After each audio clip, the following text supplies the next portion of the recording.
নমস্কার বন্ধুরা, আপনাদের সকলকে স্বাগত জানাই আজকের এই প্রতিবেদনে। আজকে খুবই গুরুত্বপূর্ণ আপডেট নিয়ে এসেছি এবং আপনাদের অনেককেই উপকৃত হবেন। চলুন আজকের এই ভিডিওটি শুরু করা যাক। প্রথমে বলে রাখি যে বকেয়া ডিএ বা মহার্ঘ ভাতার এরিয়ারে হিসাব করতে গিয়ে কি আপনিও হোঁচট খাচ্ছেন? সুপ্রিম কোর্টের নির্দেশে রাজ্য সরকারি কর্মচারী এবং পেনশনারদের এরিয়ার পেমেন্ট শুরু হলেও বিশেষ করে গ্র্যান্ট ইন এড সংস্থার পেনশনার বা সাধারণ ফ্যামিলি পেনশনারদের মধ্যে একটা বিরাট বিভ্রান্তি তৈরি হয়েছে।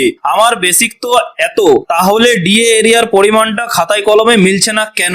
অথবা আমি তো আমার পেনশনের একটা অংশ বিক্রি বা কমিউট করেছি, তাহলে ডিএ কি আমার এই কাটা টাকার ওপর হিসাব হবে? এই প্রশ্নগুলো কি আপনারও মনের মধ্যে ঘুরপাক খাচ্ছে? যদি খেয়ে থাকে তো চিন্তার কোনো কারণ নেই। আজকের এই একটি ভিডিও আপনার সমস্ত ডাউট ক্লিয়ার করে দেবে, আর এর জন্য আপনাকে কারো কাছে ছুটতে হবে না। শুধু আপনার আলমারিতে রাখা একটি কাগজের দিকে নজর দিতে হবে, আর তা হলো আপনার পিপিও বা পেনশন পেমেন্ট অর্ডার। ভিডিওটি একদম স্কিপ না করে শেষ পর্যন্ত ধৈর্য সহকারে দেখুন। কথা দিচ্ছি আজকের পর থেকে নিজের ডিএ এবং পেনশনের হিসাব আপনি নিজেই করতে পারবেন। প্রথমে বলে রাখি যে বর্তমানে যেহেতু ষষ্ঠ পে কমিশন চলছে, আপনারা অলরেডি জানেন, পরবর্তীকালে সেটা সপ্তম পে কমিশন লাগু হলেও এখন বর্তমানে কিন্তু ষষ্ঠ পে কমিশন চলছে, আপনারা সেটা জানেন। শুরুতেই রাজ্যের বর্তমান মহার্ঘ ভাতার পরিস্থিতিটা একটু করে নি। স্ক্রিনে দেখতেই পাচ্ছেন বর্তমানে ষষ্ঠ পে কমিশনে সিক্স পে কমিশন আওতায় এই রাজ্যের সরকারি কর্মী এবং পেনশনাররা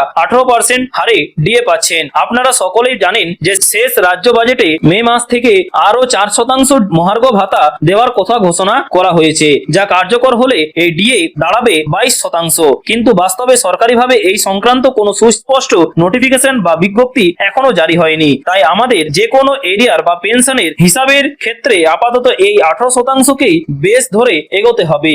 এবার আসি মূল বিষয়ে। দেখুন, এরিয়ার ক্যালকুলেশন হোক বা মাসিক পেনশন, ম্যাক্সিমাম পেনশনার এবং ফ্যামিলি পেনশনারদের ক্ষেত্রে যে সমস্যাগুলো আসে তা শেকড় লুকিয়ে আছে এই পিপিও তে। ঠিক আছে, আপনার পিপিও তে লেখা তথ্যগুলো যদি আপনি ঠিকঠাক ডিকোড করতে বা পড়তে পারেন, তাহলে 99% সমস্যার সমাধান আপনি নিজেই করে ফেলতে পারবেন। আসুন একদম জলজ্যান্ত উদাহরণ দিয়ে ধাপে ধাপে বিষয়টা বুঝে নিই। প্রথমে বলি যে পিপিও কি। দেখুন, পিপিও বা পেনশন পেমেন্ট অর্ডার আসলে কি? সহজ কথায়, একজন সরকারি কর্মী যখন দীর্ঘ চাকরি জীবন শেষ করে অবসর নিতে যান, তখন সরকার থেকে তাকে এই অর্ডারটি দেওয়া হয়। এটি হলো আপনার চাকরি জীবনের সম্পূর্ণ আয়না।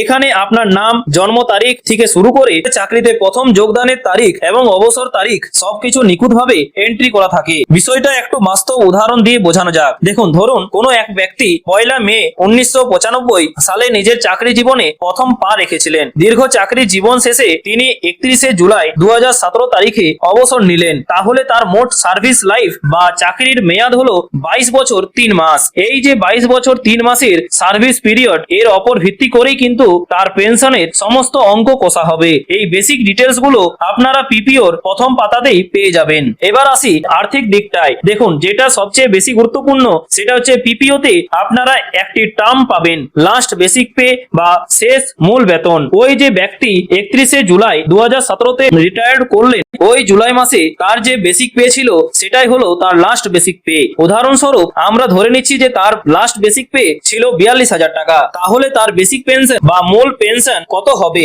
নিয়ম অনুযায়ী 20 বছরের বেশি সার্ভিস লাইফ হলে লাস্ট বেসিক পে ঠিক অর্ধেক অর্থাৎ 50% হয় বেসিক পেনশন। অর্থাৎ 42,000 টাকার 50% যদি নেওয়া হয়, তাহলে আপনি দেখতে পাবেন যে 21,000 টাকা কিন্তু হচ্ছে। এই 21,000 টাকায় হলো ওই কর্মীর বেসিক পেনশন। আর মাথায় রাখবেন যে এই 21,000 টাকার ওপর ভিত্তি করেই কিন্তু ভবিষ্যতের যাবতীয় ডিএ বা মহার্ঘ ভাতার ক্যালকুলেশন হবে। এবার আসি সেই জায়গায় যেখানে পেনশনারদের মনে সব থেকে বড় ডাউট তৈরি হয়। দেখুন, পেনশন কমিউটেশন। পেনশন কমিউটেশন ব্যাপারটা আসলে কি? এটি সম্পূর্ণ একটি অপশনাল বা ঐচ্ছিক বিষয়। ঠিক আছে, অবসর নেওয়ার সময় একজন কর্মী চাইলে তার বেসিক পেনশনের সর্বোচ্চ 40% পর্যন্ত সরকারের কাছে কমিউট করে বা বিক্রি করে এককালীন একটি মোটা অঙ্কে টাকা হাতে নিতে পারেন। পরে প্রতি মাসে পেনশনের টাকা থেকে ইএমআই এর মতো সেই টাকাটা কাটা যায়। আমাদের একটা উদাহরণ কিন্তু আপনাদের দিয়ে রাখি। দেখুন, কর্মীর বেসিক পেনশন ছিল 21,000 টাকা, এর 40% মানে হলো 8,400 টাকা। কর্মী যদি এটি কমিউট করেন, তাহলে তার হাতে প্রতি মাসে পেনশন আসবে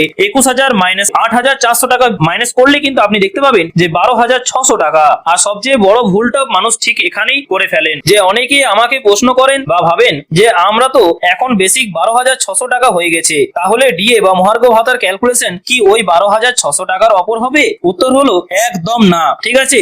এটা সম্পূর্ণ ভুল ধারণা। মনে রাখবেন, ডিএ ক্যালকুলেশন সবসময় আপনার মূল বেসিক পেনশন এর ওপরই কিন্তু হবে, ঠিক আছে? অর্থাৎ আপনি কমিউট করুন বা না করুন, আপনার ডিএ ক্যালকুলেট হবে ওই 21,000 টাকার ওপরই, 21,600 টাকার ওপর নয়, ঠিক আছে? আর এই ছোট্ট জায়গাটা ক্লিয়ার থাকলে এরিয়ার হিসাবে আপনার আর কোনোদিন ভুল হবে না। এর পরের অংশে আসা যাক, সেটা হচ্ছে এতক্ষণ মূল পেনশনারের কথা বললাম, এবার আসুন ফ্যামিলি পেনশনারদের কথায়। পিপিওতে মূল পেনশনারের পাশাপাশি ফ্যামিলি পেনশনারেরও যাবতীয় তথ্য দেওয়া থাকে, যেমন ফ্যামিলি পেনশনারের নাম, জন্ম তারিখ, মূল কর্মীর সাথে তার সম্পর্ক কি, স্ত্রী নাকি স্বামী নাকি কন্যা ইত্যাদি। এর পাশাপাশি দুটো খুব গুরুত্বপূর্ণ টার্ম লেখা থাকে, সেটা হচ্ছে যা নিয়ে সবার মনে ধোঁয়াশা থাকে। একটি হলো বর্ধিত ফ্যামিলি পেনশন, ঠিক আছে, এবং আরেকটি হলো সাধারণ ফ্যামিলি পেনশন। এই দুটোর পার্থক্য আপনাকে বুঝতে হবে, ঠিক আছে? প্রথমে বলি যে বর্ধিত ফ্যামিলি পেনশনের কথা। এটি হলো একটি বিশেষ সুবিধা বা মূল চাকরিজীবীর বয়স 67 বছর হওয়া পর্যন্ত প্রযোজ্য থাকে। অর্থাৎ কর্মী যদি 60 বছরে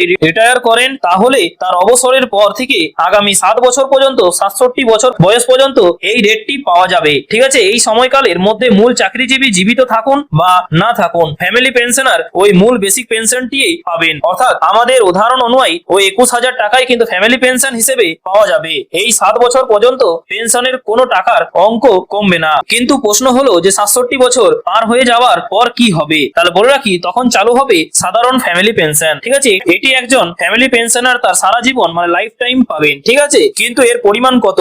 এর পরিমাণ হলো মূল পেনশনারের লাস্ট বেসিক পে এর 30%, অর্থাৎ ওই 42,000 টাকার 30% মানে 12,600 টাকা। তখন ফ্যামিলি পেনশনার প্রতি মাসে 12,600 টাকা করে বেসিক পেনশন হিসেবে পাবেন এবং এর ওপরই তার ডিএ ক্যালকুলেট হবে। অনেকেই আমাকে জিজ্ঞেস করেন যে আমার পেনশন হঠাৎ এত কমে গেল কেন? ঠিক আছে, তার মূল কারণ হলো আপনার এনহ্যান্স পিরিয়ড শেষ হয়ে গেছে এবং আপনি এখন সাধারণ ফ্যামিলি পেনশনের আওতায় চলে এসেছে। তাহলে বন্ধুরা, আজকের এই পুরো আলোচনা থেকে আমরা কি বুঝলাম? দেখুন, একটি পিপিও হলো আপনার পেনশনের আসল চাবিকাঠি। এতে মূল পেনশনারের বেসিক ডিটেলস, ঠিক আছে, আর ফ্যামিলি পেনশনারের details, last basic pay, basic pension, কমিউটেশনের পরিমাণ, এনহ্যান্স ফ্যামিলি পেনশন এবং সাধারণ ফ্যামিলি পেনশনারের পেনশনের যাবতীয় তথ্য একদম জলের মতো পরিষ্কার করে লিপিবদ্ধ থাকে। তাছাড়া আপনারা যারা ডিএ এরিয়ারের 25% বা বাকি অংশের হিসাব মেলাতে পারছেন না, তারা আজই নিজেদের বা পরিবারের পিপিওটি বের করুন, লাস্ট বেসিক পে এবং বেসিক পেনশনটা মিলিয়ে নিন। কমিউটেশন করা থাকলেও ঘাবড়াবেন না, ডিএ এর পার্সেন্টেজ সব সময় মূল বেসিকের ওপরে চাপাবেন, ঠিক আছে? দেখবেন আপনার হিসাব একদম পাই টু পাই মিলে যাচ্ছে। সো বন্ধুরা, আশা করি আজকের এই ভিডিওর পর পিপিও এবং ডিএ ক্যালকুলেশন নিয়ে আপনাদের মনে আর কোনো দ্বিধা বা ডাউট নেই। আমি চেষ্টা করেছি যে আপনাদের সামনে বিষয়গুলোকে একদম সহজ এবং সাবলীল ভাষায় তুলে ধরতে, এবং ভিডিওটি ইনফরমেটিভ মনে হলে এবং আপনাদের একটু উপকারে আসলে অবশ্যই একটা লাইক করে দেবেন এবং আপনার পরিচিত সমস্ত সরকারি কর্মচারী, পেনশনার এবং ফ্যামিলি পেনশনারদের হোয়াটসঅ্যাপ গ্রুপে এবং ফেসবুক গ্রুপে ভিডিওটি অবশ্যই প্রচুর পরিমাণে শেয়ার করুন, যাতে তারাও এই ইনফরমেশনটা পেয়ে উপকৃত হয়, ঠিক আছে? এবং তাছাড়া পেনশন, ডিএ বা সরকারি স্কিম সংক্রান্ত এমন আরো গুরুত্বপূর্ণ খবর পাওয়ার জন্য অবশ্যই কিন্তু আমাদের চ্যানেলটিকে সাবস্ক্রাইব করে পাশের বেল আইকনটি প্রেস করে রাখবেন, যাতে কোনো আপডেট, ডিএ বা পেনশন সংক্রান্ত কোনো আপডেট মিস যাতে না হয়, ঠিক আছে? এবং সামনেই আসতে চলেছে সপ্তম পে কমিশন, সেটাই কিন্তু এখন দেখার বিষয় যে আপনাদের বেতন এক ধাক্কায় কতটা বৃদ্ধি পাচ্ছে। তাছাড়া এর আগের ভিডিওতে আমরা একটা ডিএ সংক্রান্ত অলরেডি আমরা ভিডিও দিয়েছিলাম যে আপনাদের সপ্তম পে কমিশন যদি লাগু হয়, তাহলে আপনার বেতন এক ধাক্কায় কতটা বাড়তে চলেছে তার একটা আন্দাজ বা তার একটা ধারণা কিন্তু আমরা ওই ভিডিওতে দিয়েছিলাম। যদি আপনারা না দেখে থাকেন তো অবশ্যই কিন্তু চ্যানেলে যেয়ে দেখতে পারেন আগের ভিডিওটি, ঠিক আছে? ঠিক আছে, আজকে এই পর্যন্তই, দেখা হচ্ছে পরের ভিডিওতে নতুন কোনো আপডেট নিয়ে। থ্যাংক ইউ, পাশে থাকবেন, সুস্থ থাকবেন।